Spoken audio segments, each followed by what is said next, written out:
Today, I'm going to talk about romantic gestures to keep the spark alive in relationships. And I love this because I have such a romantic husband. We've been married for 35 years, 36 years next year. And he does all these like really cute, romantic, fun things that just keep the spark alive. And people often ask us, what do we do in our relationship to keep our spark alive? And so I thought, and I've spoken to so many other people that have great relationships and then people that don't have great relationships. And I just think this is something that's worth sharing because not only is this applicable if you've been married for years and years, but if you're not even married or you're in a relationship or you've got a partner, and even these principles I'm going to talk about now are great as well for just general relationships, maybe with your friends or your children or your work colleagues. Obviously, you're not going to have romantic sparks with every work colleague and with family members, but it's the principles that I'm going to talk about are things that you can adapt and apply. So they're just useful, fun, healthy to get us in a good place. And in this day and age when everything is kind of challenging and we're all so busy and we're all so switched on, it's so easy just to get caught up in the busyness of life, as we all know. And one of the first things that suffers is the way that we communicate with others and the way we connect with others, and especially our loved ones. It's just like so easy to snap at your spouse or your loved one or a partner or, your people that you're around all the time. I was just talking to another friend of mine and she was just, her and I share the same kind of, we don't like clutter. We like things organized. We don't like lots of mess around the place. And she had just arrived at their holiday place, and it's kind of like where they live half the time.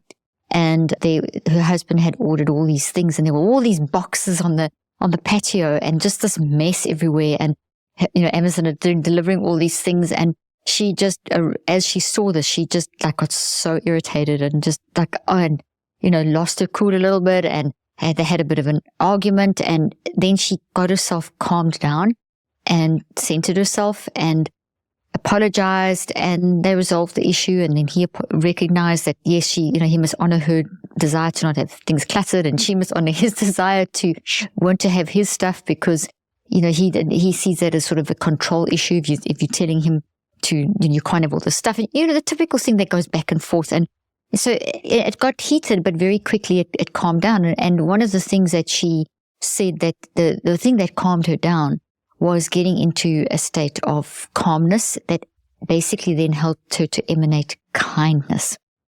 And this word kindness keeps coming up I interview so many people. I read so much stuff. I do so much research. And I tell you, this concept of kindness, it's not new. It's ancient. It's part of our human psyche. But it's almost as though we've suddenly realized that we're all not kind enough to each other. And it's very obvious. I mean, you just have to look at what's going on in politics. You just have to look at the road rage. You just have to look at, in general, how kindness is not as prominent as it should be. So in talking about romantic gestures to activate those sparks, and any kind of relationship where you want to have a better connection, and we'll talk about why that's so important besides the obvious reasons, is that it's got to be undergirded by kindness. So overarching everything is kindness. Kindness in how you hold yourself, in how you express yourself, in how you put your sentences together, in your word choices, in how you respond and react to situations. This is just it's so crucial to keeping any relationship in a healthy place. We all need each other. We all need help. We all need kindness. We're wired for kindness. You've heard me say things before like we're wired for love. And being wired for love, incorporated obviously within love, is the element of kindness. There's something about when you are kind to other people and kind to yourself. We often hear in the self-care sort of mantras is to be kind to yourself. When we are kind to ourselves, there's such a change in our neurophysiology, in the way that people respond to us, in how we feel emotionally, mentally, physically. It's very, very real. It's so real that it opens the doors to creativity. It opens the doors to connection, to communication. It just helps you get through issues that could stretch into long hours of irritation and blocking people off and loneliness and to opening the doors to reconnecting and not getting lonely and not draining yourself of that energy that comes from staying irritated or staying angry. Just a couple of minutes of being angry or a couple of minutes of being irritated changes your neurophysiology in the wrong direction. Just a couple of minutes of thinking about something that makes you feel angry or thinking about a person that makes you feel irritated or can put you into an unkind mode. And then that's going to come out in the way you connect. And then that adds to an already challenged neurophysiology, an already challenged hypothalamic pituitary axis, which controls our stress response. Throws us into negative stress, toxic stress instead of healthy stress, which helps us to stay focused and, on target for saying and doing the right thing. If we can learn to almost immerse ourselves and bathe ourselves in kindness, so much better. Also, being kind requires self-regulation. It requires awareness. First of all, it requires awareness because you've got to watch yourself. You've got to get into that multiple perspective advantage mode that I talk about so often, where you stand back and observe yourself and look at yourself from multiple perspectives, and not only yourself, but the impact of what you're doing and saying and how you're acting on other people. It really requires us stepping into that mode of, okay, let me see how I have just responded to that person. So instead of just responding and getting stuck in our own world, by choosing to step back into the multiple perspective advantage and saying, I'm going to immerse myself in kindness, you're going to look at how you said that. You're going to look at the impact. You're going to notice and be aware of that person that you just spoke to unkindly. You're going to be aware of their facial expressions, their bodily, how they're holding their body, how they respond back to you, how the energy that's being generated in the room, how you feeling mentally and physically. Being unkind, operating out of love, requires a lot of energy. And it's not energy that's uplifting. It drains as opposed to adding. So being irritated, being unkind, being angry, being snappy, staying in that mode is draining your energy. And it's draining your energy that you feel burnt out and worn out. And it's also draining your energy from helping you to focus, helping you to remember things, helping you to be creative, helping you to keep momentum going in your life, helping you to sustain changes that you want to change, helping you enjoy life, helping you have the resilience that's activate that resilience, that unlimited resilience we have that we need to deal with the day-to-day challenges. I mean, let's face it, every single day something's going to hit us. Some days worse than others, but there's always a challenge. Every day something's going to come up. That is unpredictable. We all know that. So by training ourselves to stand back in the multiple perspective advantage and be aware of ourselves in terms of developing kindness is crucial. So it's really the first step in helping us to recognize whether we are being kind or not. So step number one in immersing ourselves in kindness, in order to activate those sparks, in order to even think about having those little tips, and I'm going to give you 24 of those soon as we're going through. Even just to get ourselves into that mode, we need to practice developing our multiple perspective advantage. We need to practice, like right now, you can practice it with me as you're listening. Like I can see myself in the camera. So I kind of think of it like that. Look at yourself. Maybe you can put your phone next to you and hold it up so that put your video on so you can see yourself. But imagine watching yourself. I can see how my hands are moving. I can see that I'm smiling. I know that I'm emanating kindness because that's what I want to talk about, and I'm so passionate about this. And yet, just a few moments ago, maybe 20 minutes ago, I was immersed in doing some preparation work, and my husband came along and did one of these 24 funny spark things that I'm going to talk about. I mean, he played around and he started making this joke, and he was just being fun and friendly, and he does it all the time. And normally I respond and I love it. And I didn't. I got irritated, kind of like my friend did with her husband with the too many boxes and the clutter and all that kind of thing.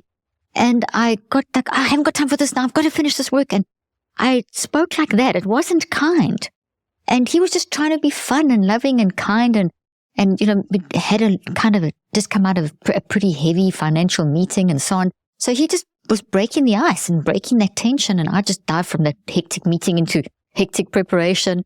And I suddenly remembered, hey, multiple perspective advantage, stand back, observe yourself. And I looked at him and his face had gone from having this big smile and all jokey, and he became reserved and he became wary of me. And because I snapped at him and I was irritable. And I shook my hands like this, and it had a reaction. It changed the atmosphere. So I stopped and I decided to forgive myself, first of all, to be kind to myself. Okay, I did that. You messed up very quickly in my head. And then I said to Mac, I'm sorry. That was not fair. I wasn't kind. I could have said that nicer. It is funny what you've just done. Thank you for breaking the ice. Actually very funny. Let me focus on what you just did. It was actually very funny. And I promise I'll play around a bit more later on. But right now I've got a bit of a time crush and I need to quickly finish this, and it's kind of hard and I need to focus. And that's kind of a summary. I said it a little bit differently, but I said it with kindness. I stood back, observed myself. I acknowledged what I did wrong. I spoke more gently. I watched my body movement. I made an effort to emanate that kindness. I regulated myself. I acknowledged what I had done wrong. And once again, the atmosphere shifted. The feedback loop that was set up was positive and healthy. And he smiled and he laughed and he said, no problem. And I've got to do some work now anyway. And then he went on his way and I went on my way to carry on doing whatever work we had to do. And I know that's a silly example, but I just know how I've had to work incredibly hard at not getting so sucked into my daily life that I react in ways that aren't kind.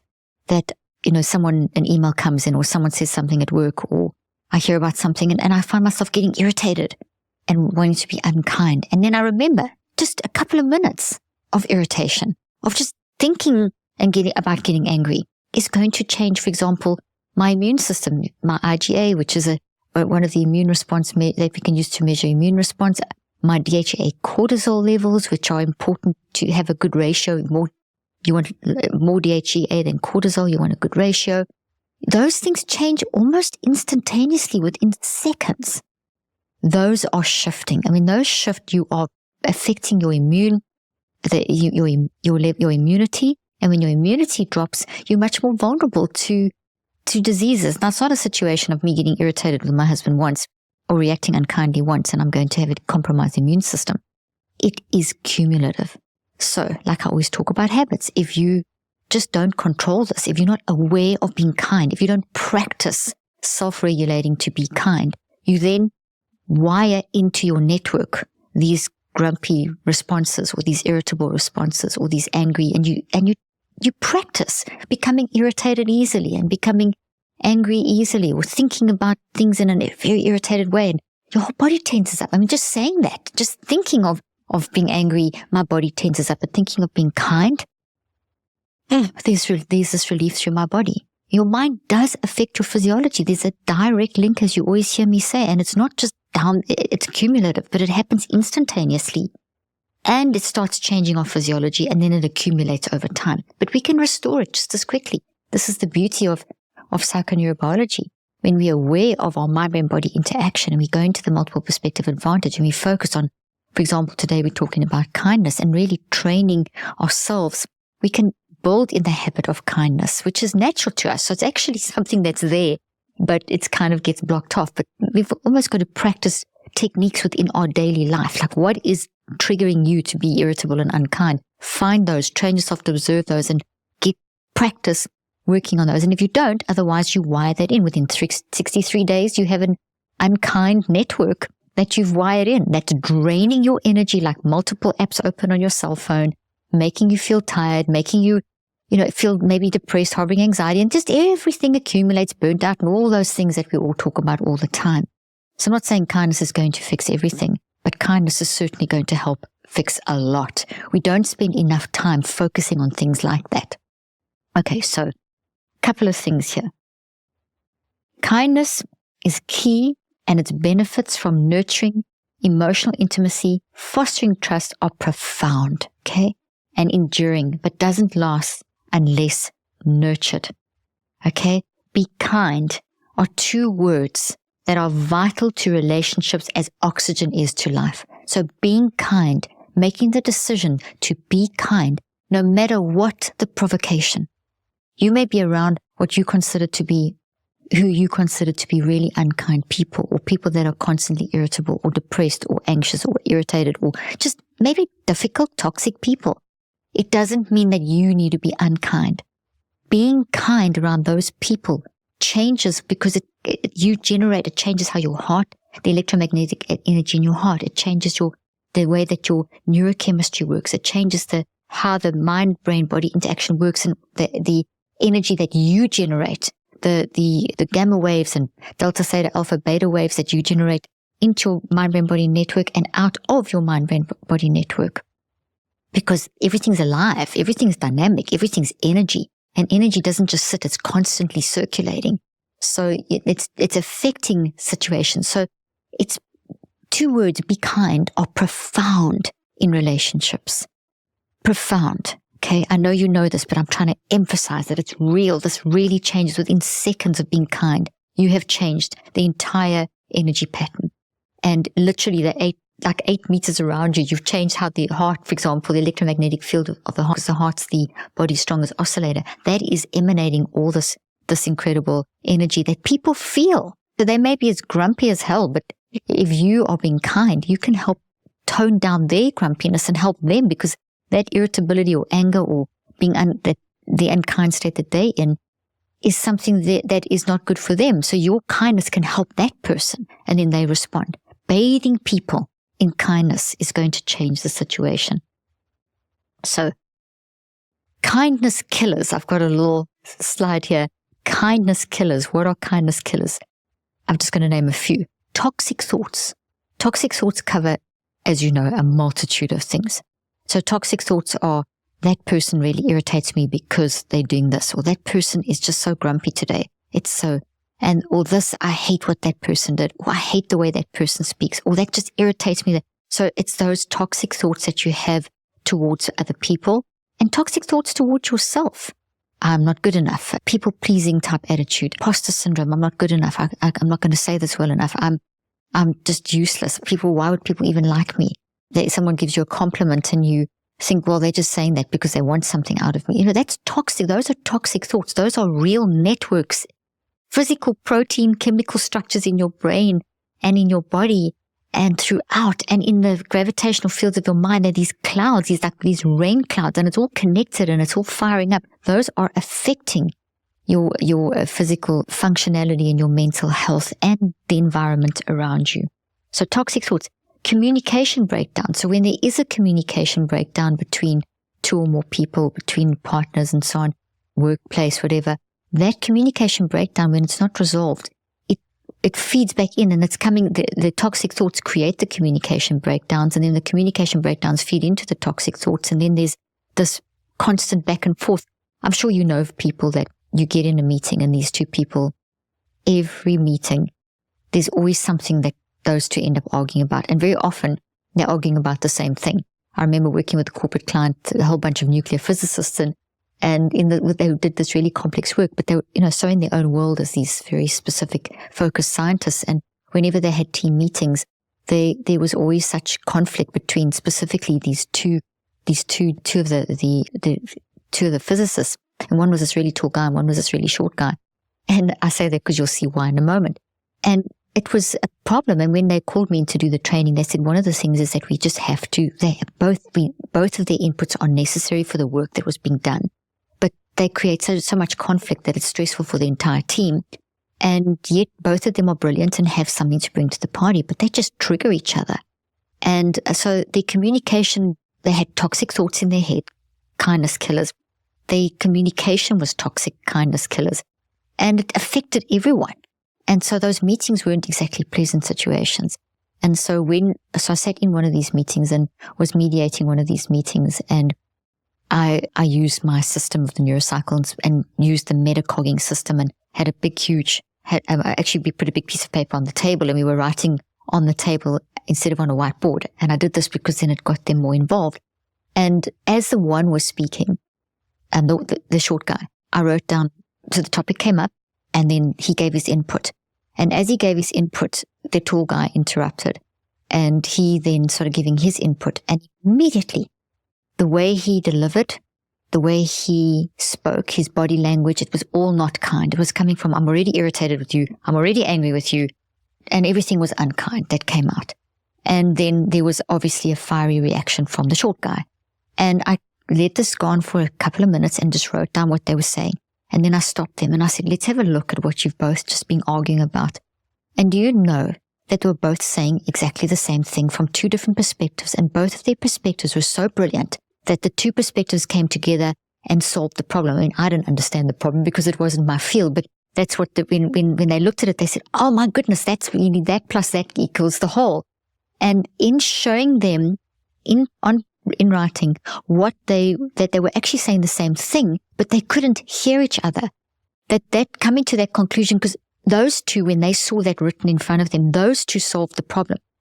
The others around the table wouldn't have seen it as clearly because those two had two very unique angles to the particular problem that only they could deliver, and only they could see how those two fit. But they were so busy being unkind to each other that they didn't even listen properly to each other. And they thought they were saying opposite things. Meanwhile, they were totally complementary. And so when they saw that, they suddenly said, oh my gosh. And a conversation ensued. And I said, okay, well, let's try and temper this with being kind. And, let's talk about, and then I went through the whole, body, whatever, all that, what looks, your facial expressions, your delivery, what you're saying is excellent, but the words the way that you're delivering it, the tone of your voice, the intonation of your voice, the way you're holding your body, all that kind of stuff was interrupting. And so once they heard that, and I said, let's say it again, but let's say it now with kindness, that's when they listened. And then the next minute, there was this huge discussion. The whole table got involved. There was an amazing meeting. And at the end of the meeting, they left like literally hugging each other. So I put my arm up like this because the short guy was holding and they walked out, arm in arm. And that resolved it. They still had unkind moments in future meetings, but they worked on being kind. And so there's, an example. Another thing that can cause another kindness killer is unmet expectations.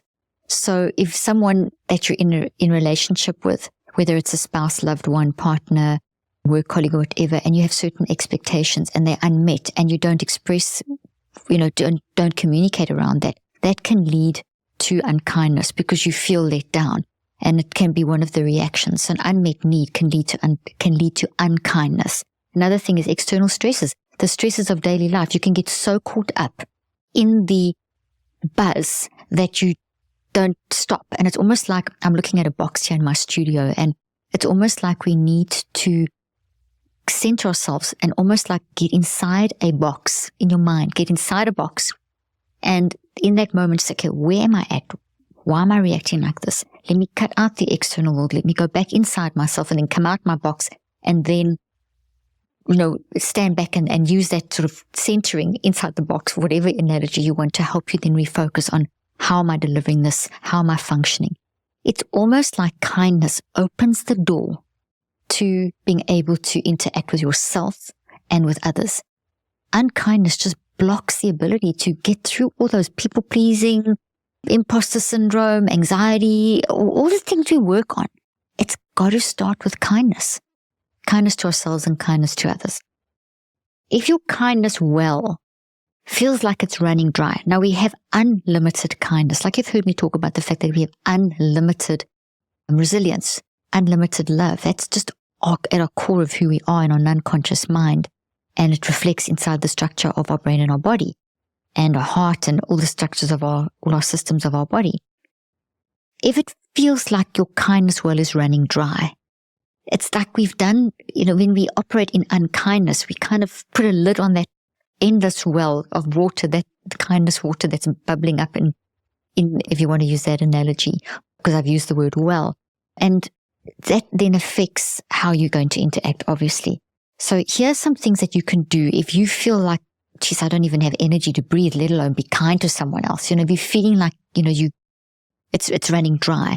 And if you've, as I said, we've been almost misled when we think, our resilience is limited, and our kindness and compassion is limited.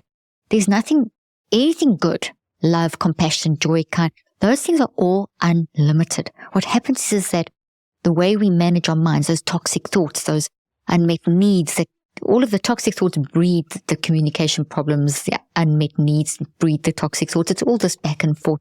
All of those shut the door or close the lid on the well so you can't draw the water out. But we can open those again by becoming aware and getting into that multiple perspective advantage, becoming aware of how we're functioning, and then doing the work to actually practice being kind, which is not that hard after all. Okay, so there's a couple of things that you can do in that multiple perspective advantage. So you've decided to stand back and observe yourself, multiple perspective advantage, and you're starting to now self-regulate by looking at, what did I say? How did I say it? What is my body doing? What are my facial expressions doing? What am I doing with my hands? How is it love energy? What is the impact of what I am saying on others? How are they responding? So that's number one. And now this is what you can, in that state, you can now pay extra attention to understanding each other's perspectives. So you kind of have to get into that MPA state first. Then you can actually say, with kindness, okay, I see that you've got a different perspective. Is this what you mean? Or do you want to share what you're saying? Or I hear you've got a different perspective and I can see I'm not understanding it. Now I've done that kindly, but I couldn't just jump into that. I had to first get into the multiple perspective advantage and do all that stuff I just described, okay? Then you can also practice developing a toolbox of constant acts of kindness. So what would you like people to do for you? Maybe it's bringing you a cup of coffee in the morning when you wake up, which my husband does every day. I wake up and there's that cup of coffee there. Maybe it's getting that when you go and get a Starbucks for someone, you go get for someone at work. If it's your partner, it's maybe, make the bed with them. Don't just let them make the bed. Maybe it's helping with, the household chores in whatever way. Maybe it's just leaving a little note, I love you. Or maybe it's just, hey, I noticed you're not feeling great. Can I do anything? Or I'm here for you. Or it's little tiny acts of kindness. You've heard that before, I'm sure, as well. I think one of the Bruce Almighty 12 movies, I must go and watch those again. I love those movies. Talks about little acts of kindness. It's those, what are the things, think of what you would like, and then use that to then observe what others would like. Because as you, with your spouse, your partner, your loved ones, you kind of get to know the sort of things that they like. Like my husband knows I love having coffee in the morning. He loves it when he loves to go shopping and get all this food and make food together. What are those, what are the things that you know that they like? I'm trying to think of some other things. I love it when I like, as I said, cleanliness and order and things tidy and stuff. And my husband knows that. And so he'll make sure that he doesn't just leave everything lying all over the place, but will tidy things up and reduce the clutter and just look for those. Write them down if you have to, but look for in your partner, loved one, what are the things that you know that will make them happy, and write those down and put those in your toolbox, and then start noticing that with other people. Another act of kindness could just simply be, you're at the shops or you're in a restaurant and the server is serving you. You could just say, hey, you have a beautiful smile, or hey, I love your nail varnish, or I love your hairstyle, or wow, you have such a nice voice. I mean, those are small random acts of kindness that mean so much. Practice those. Do you do them? Have you done a random act of kindness for someone today? Maybe it's just a simple thing like noticing that someone's upset and sending them a text, even if they don't respond or they don't want to talk to you or they react negatively. Just the mere fact that you took the time to say, hey, I notice you're not feeling 100%. Can I do anything? Can I help in any way? That is a random act of kindness, and it all builds up. It starts opening the door and helping yourself and helping them. Then also when you speak, choose words. I've written it so nicely over here. Choose words with care, infused with kindness. You know how you infuse like cocktails? And one of my daughters makes these incredible cocktails, and she's always infusing things into the cocktail. Like it's taking time to let things soak through, and spices and flavors and things like that. You get certain types of coffees that you infuse, and you have smells in your room that infuse through the room. So infuse your words with kindness. And that requires MPA work. It requires multiple perspective advantage work. It requires you to be selective about what words am I choosing to say. Am I a whole string of words that are aggressive, like blah. I do it. I catch myself all the time. But I catch myself more quickly. This is what's happening with this kind of work that I teach on this podcast and that I do in my books and app and so on. It teaches you you're still going to do it, but to catch yourself and say, I'm sorry, I didn't choose my words well. And the more you practice it, the less of those blurbs you make and the more you choose your words kindly. Because sometimes you just, you want to stop. It's not good for you. Remember, just 2 minutes will lower your immunity.